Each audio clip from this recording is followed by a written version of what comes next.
Have you ever had an image of the perfect Sunday morning long run? The weather is beautiful. It's the perfect day for a run. You're enjoying listening to your favourite album on Spotify. Everything feels good. Everything's clicking. You're getting all the green lights across the road. It is perfection. But sometimes the image doesn't match up to reality, and in the moment, those dreamy long runs can feel lonely sometimes.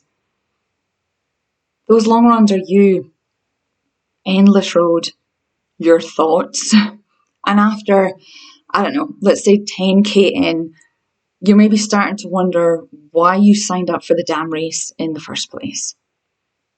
I've got you. Let's dive into the loneliness of long runs specifically, but it can also work for shorter distances too. If you're new around here, hello, my name is Gillian. I'm a running mindset coach. I'm the owner of GMacSpurr Coaching and the host of Your Running Coach with GMacSpurr podcast. I support middle and back of the pack runners who are battling their brains. I help them run with confidence, joy, and resilience. And this podcast is where I share the mindset shifts that help make running feel less like a grind and more like an empowering part of your life. Give the podcast a follow. I post new episodes every week. Let's be real. The loneliness of long distance running is a thing. Even if you love your Sunday morning long runs, there's usually a moment when it feels endless, never ending.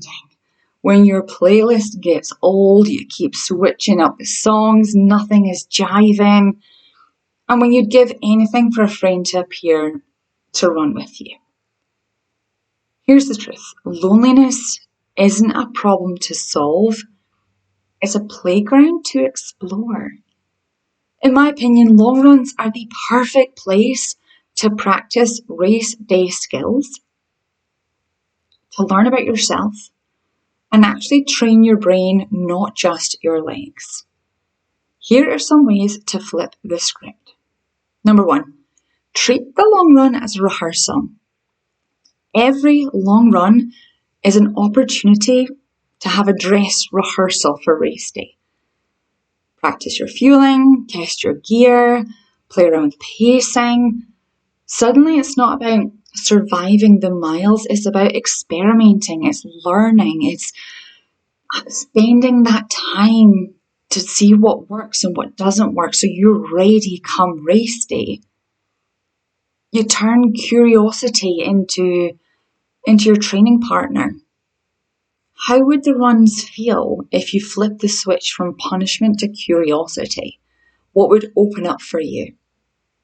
Have a wee think about that. Number 2, make friends with your mind. The thoughts that show up on long runs, they're likely the ones that are going to show up during your race. So instead of trying to shut them down, get curious. What's the tone of that inner voice? What fears or doubts creep up? When do they appear? The long run gives you a safe container to notice and work with them. I highly encourage you to take note of these thoughts and write them down when you get home and explore them a little. When do they come up? How loud are they? What is your brain protecting you from?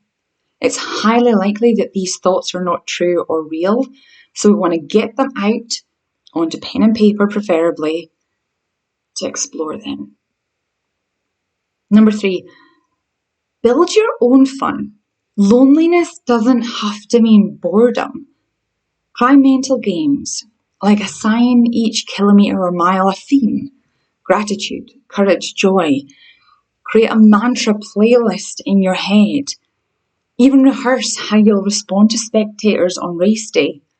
It might sound silly, but it makes the run feel more alive, more real, more that you're working towards something.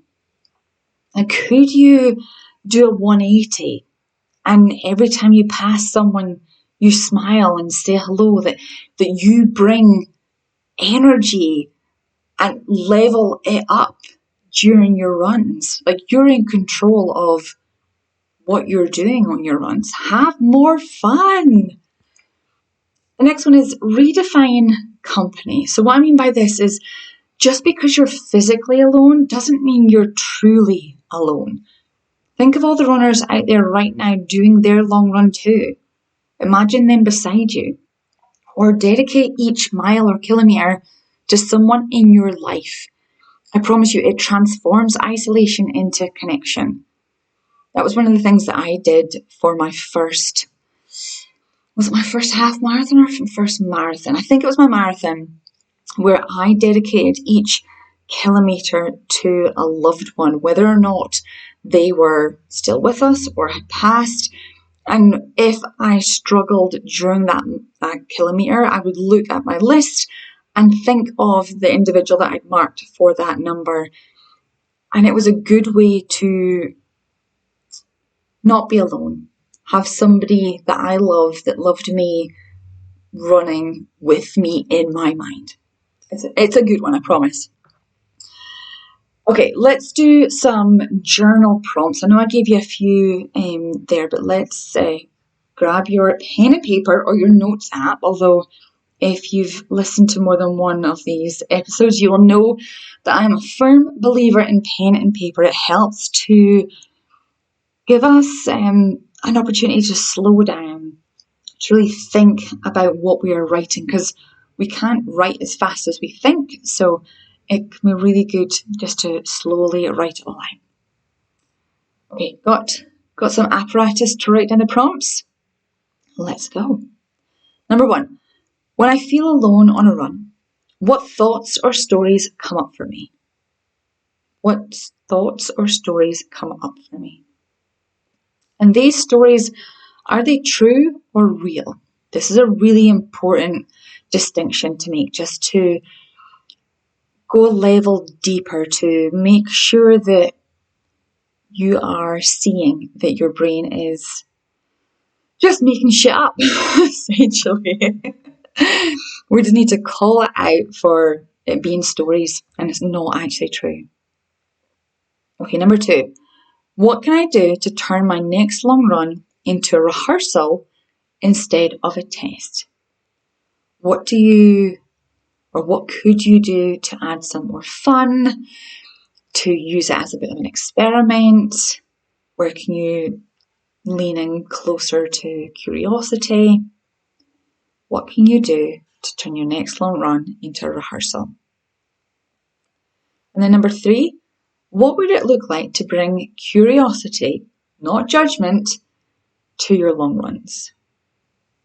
That's a good one.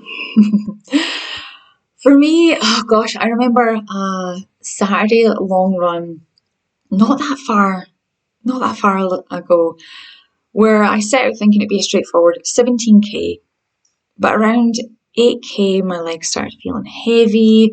It was really hot and uncomfortable outside. The road seemed endless. Like if you ever ran down a road that you know actually isn't that long, but you can't see the curve of the road. It's just never ending. Well, that was where I was. My brain immediately piped up, this is miserable. Why am I even doing this?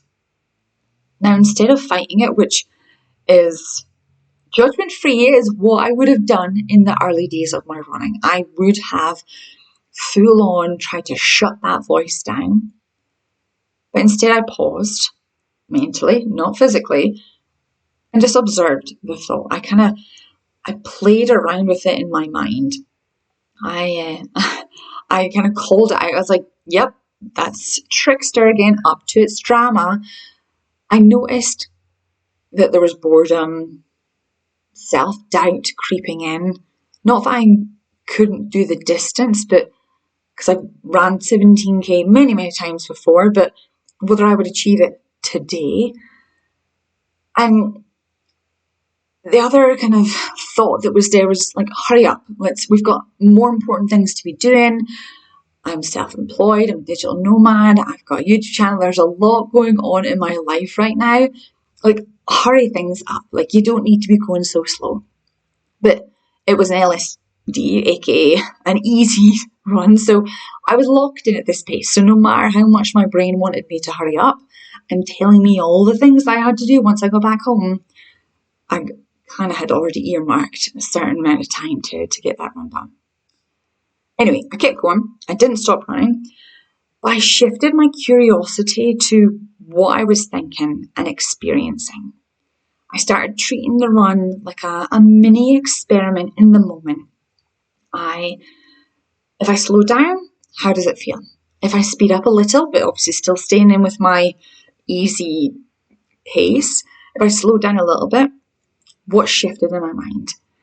If I stop looking at my watch, does that change the chatter? I tested various different things and kind of shone a light on what I was thinking in the moment and explored it in the moment rather than waiting until I got back home and kind of did a bit of a journaling session. But in the moment, I was like, I asked myself, like, what am I bored of? Is it the route, what I'm seeing, or was it just bored of my thoughts? Like, really kind of dived into each of the thoughts that I was having, again, to kind of talk about or to think about whether or not they're real or true, like what was underneath those things. Anyway, by the end of the run, it felt different, not magically easier, but more meaningful. That long, lonely run became a lab for my mind, and I left with a small but powerful reminder that when those voices show up on race day, I already know how to notice them, right alongside them, and keep going, and keep going, because I've already experienced it on my long run. I'm training my brain for race day. So if the mental side of long runs or running in general just feels weighty, that's exactly what I help runners with in my one-on-one coaching. You don't need another training plan. You need support for the 6 inches between your ears. If you're curious, send me a DM and we'll chat about what is possible for you. Happy running. See you next week. Bye for now.